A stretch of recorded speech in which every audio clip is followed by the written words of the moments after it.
Mr. Chairman, honourable members of the Georgian Parliament, Gamajoba, Magrobebo, it was with great pleasure that I received your invitation to address this plenary session of the Parliament, and I feel deeply honoured to have been so asked. As chairman of the British All-Party Parliamentary Group for Georgia, it was in 2016 that I first led a delegation to Tbilisi a few days after your general election. And last year we received a delegation from your Parliament to London, led by Sophie Katsrava. So close and growing relations between our two parliaments have been very much in evidence and will continue, I'm sure. Of course, I am a representative of the UK Parliament, but let me take this opportunity also to acknowledge and applaud the excellent relations that we see between our two countries at governmental level. These continue to be developed under the aegis of the Georgia-UK Wardrop Strategic Dialogue. This recalls the first British diplomat to Georgia, Sir Oliver Wardrop, a great Georgia enthusiast whose memorial sculpture we visited outside the Parliament in Tbilisi. Sir Oliver returned to Georgia in 1919 and attempted to promote support from the West for the newly formed country against Bolshevik threats. So Britain has a very direct connection with this year's celebrations of Georgia's 100th anniversary of independence and, of course, its later adoption of a democratic constitution. I have also a related personal connection insofar as this is the centenary of my paternal great-grandfather, whose name I carry, and who actually came from this historic city of Kutaisi, deciding to move his family to the West. I cannot believe that he would then have foreseen his great-grandson becoming a British Justice Minister, or indeed returning to speak to a non-Marxist Georgia Parliament 100 years later.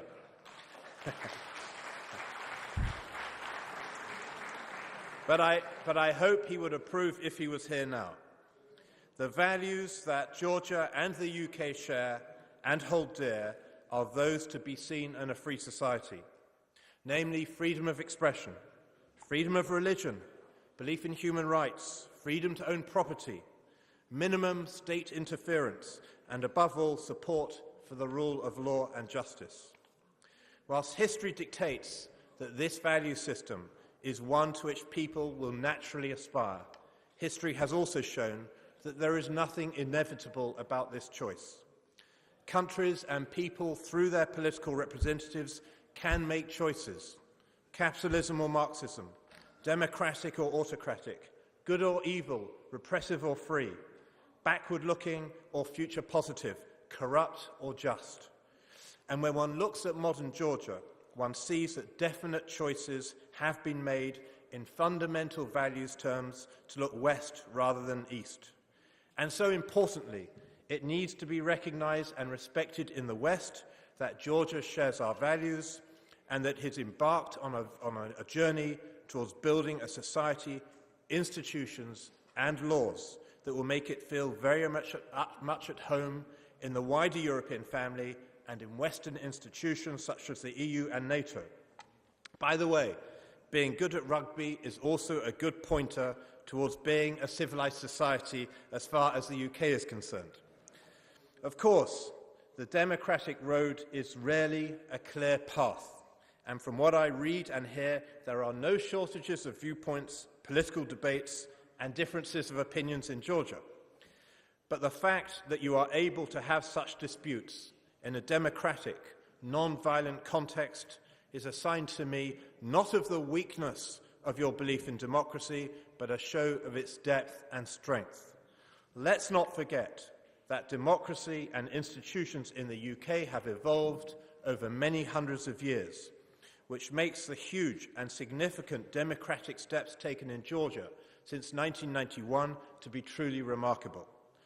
In this context, I have met in the UK Parliament with various Georgian MPs and civil servants who have come to learn how we do things in Westminster. This type of cooperation is very positive, And let me say, as one legislator to my fellow legislators, we must never underestimate our serious and constant responsibility to monitor and scrutinise and improve the actions and proposals of executive power in our respective nations. I have spoken positively so far, but strategic planning is not just about identifying opportunities. It is also about defending one's values and national interests from those that would undermine them. And here again, I see a great community of interest between Georgia, the UK, and the West more widely. In the past, warfare meant mobilising armies, but now it is much more complicated. Trade wars, propaganda wars, cyber wars, cultural wars, including undermining democratic elections and institutions. All of these things are now pressing issues for the UK as they are for Georgia. In all these areas, Georgia has stepped up to the mark and shown itself prepared to play its part in defending Western values. So from providing hard military support in NATO, in Afghanistan, to supporting and joining Britain's diplomatic response to the unacceptable and repulsive use of chemical weapons in England. These actions of Georgia have been the actions of an ally and a friend, and ones very much appreciated in my country.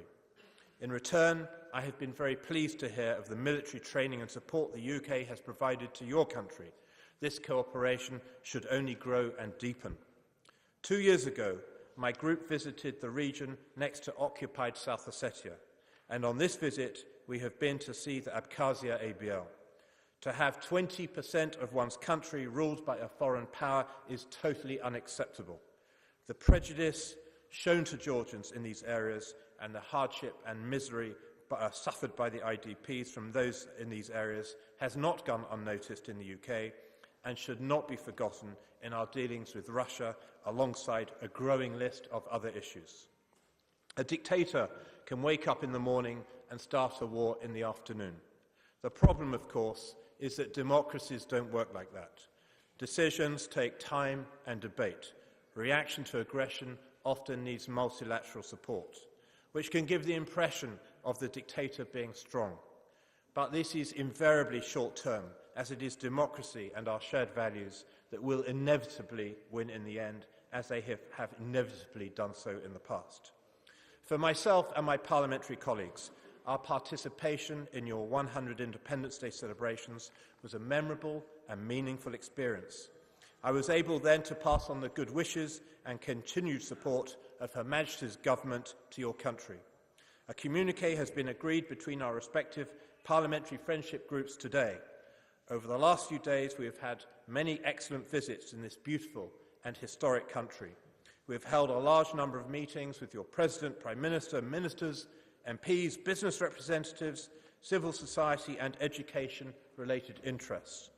Of course, given your ancient experience in winemaking, and not forgetting that wine exports to the UK have risen 98% in the last year alone, we did not want to leave before a visit to a vineyard in the Kakheti region.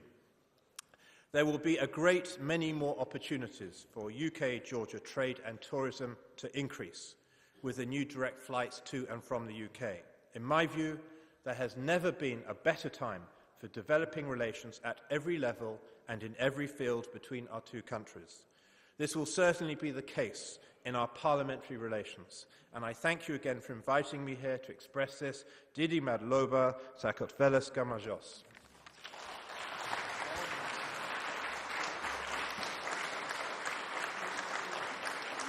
ძალიან დიდი მადლობა ბატონო ჯონათან თქვენი სიტყვებისთვის, ძალიან მნიშვნელოვანი გამოსვლისთვის, ასევე იმ მხარდაჭერისთვის, რომელსაც დიდი ბრიტანეთის მხრიდან წლების განმავლობაში გრძნობს ჩვენი ქვეყანა, როგორც ტერიტორიული მთლიანობის, ასევე ნატოში და ევროატლანტიკური ინტეგრაციის კუთხით და ძალიან მოხარულები ვართ, რომ ჩვენს პარლამენტებს შორის ორმხრივი ურთიერთობა, თანამშრომლობა კიდევ უფრო მეტად ღრმავდება, ასე რომ ძალიან დიდი მადლობა ამ ყველაფრისთვის.